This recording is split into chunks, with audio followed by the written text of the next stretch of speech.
The hottest show on radio. Raw and insightful interviews with movers, shakers, tastemakers, and experts. This is The Karen Hunter Show. We need heaps and heaps of truth in our community. We know to be true that Black women are sexually assaulted, then it's happening by and large at the hands of Black men. It was wrong. And we put the onus on children to protect themselves as opposed to us protecting them. Let me tell you a personal story. So how do we overcome this? Because clearly there's a problem here. We have to be able to hold multiple truths. What the media calls the Me Too movement is not the Me Too movement. There are so many misconceptions about Bill Cosby in this case. Mm-hmm. And one of the big things that I hear from Black people all the time is, why they brought all these white women out from 30 and 40 years ago? Well, one, there's a Black woman. She's biracial, but she's a Black woman. And two, this happened in the new millennium. And his case was on this particular incident. Those other women were brought in to show a pattern of abuse over 40, 50 years. Yeah. But his case, he went to jail because he admitted out of his own mouth in a deposition that he drugged and raped this woman, Andrea Constant, who we're going to see. And I think we need to hear that, right? We need to hear, I know it's... No, but we don't want to accept it. There's still people holding on to R. Kelly. There are people, Tarana, you know it. Like, yes, they very don't, much so. No, he wasn't convicted. No, it's almost in our DNA to defend, right? As much as it is, and we don't talk about things. I know I was raised, my mom was raised, children are to be seen and not heard. Oh yeah. Women should know their place.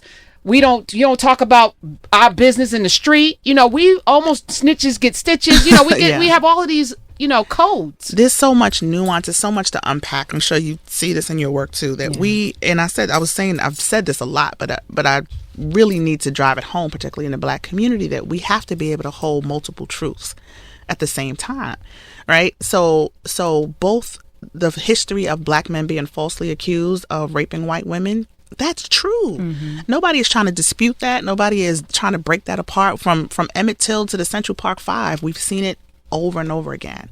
That's not what happened with Bill Cosby.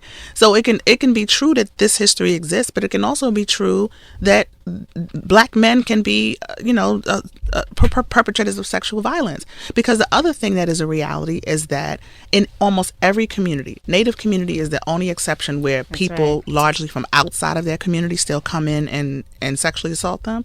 But in every other community, the people who are assaulted in that community it's done by people who look like them. So if we know to be true that Black women are sexually assaulted, then it's happening by and large at the hands of Black men. It's the lie that my grandmother had her first child at 12. I don't think that she could have navigated that, but it was accepted, right? It was accepted. And then she had 8 children before she was 26. Right? Wow. Now, that makes my grandfather a pedophile. Let me just say that. Okay? Because he was 10, 12 years older than she was. But that was the norm.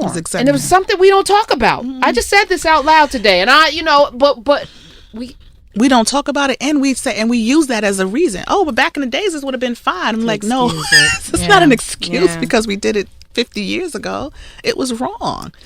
There's this quote that says genuine healing requires a candid confrontation with your past. Yes. And I think part of that candid confrontation is recognizing how our culture as African descendant people supports toxic patriarchy, right? And in addition to toxic masculinity, but toxic patriarchy, in that women are, back in the day, it was okay. It wasn't, right? If you were a little older, it would have happened. It shouldn't. And we need to be able to name that. And just you being able to say, within my own family, this happened. A lot of us are hesitant to call out an R. Kelly or somebody else because he looks like somebody else we know. That could be uncle. That's right. That could be auntie. That's really the issue. I think we need to get into the nugget. The issue with R. Kelly is about him and the acts that he has been accused of and what we've heard for the last 20 years. But it's also what he represents. Because Bill Cosby is one thing. He's multimillionaire. He's, everything from, Coca-Cola to Fat Albert. Exactly, right? He's an icon. R. Kelly is different. He is a singer. Forget all of this genius stuff, all the rest of that. He is an R&B singer. He's an individual. He is a person who looks like so many of our people in our community. And there's something interesting about him, I think, that we hold on to, is because he never left. He really never left Chicago, if you think about it, right? And so there's a fierce loyalty for him because he's just an everyday dude. And from what I hear from other people, he's super charismatic and all the rest of this stuff. And there's a fine line because of how we think about black girls, right?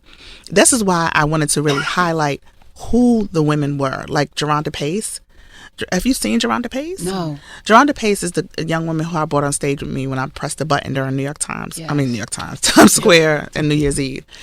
And that's because at 24 years old right now, she has 3 children. She looks like a baby. He got her when she was 15. I can only imagine what she looked like. But in our minds, we talk about these fast girls who run behind, who look grown because he can't really tell the difference, and they run behind him and they groupies. Think about yourself at 14 or 15 years old. Wow. We need to say out loud that the girl who R. Kelly was on videotape urinating in her mouth was a 14-year-old girl in the summer between her 8th and 9th grade year. That's a reality. And we need to think about your nieces and your nephews and your cousins and your people in your neighborhood. 14-year-old girls. But we make our children, particularly black girls, complicit in their own abuse. It's our fault that our bodies develop. It's our fault that grown men find us attractive. And we put the onus on children to protect themselves as opposed to us protecting them.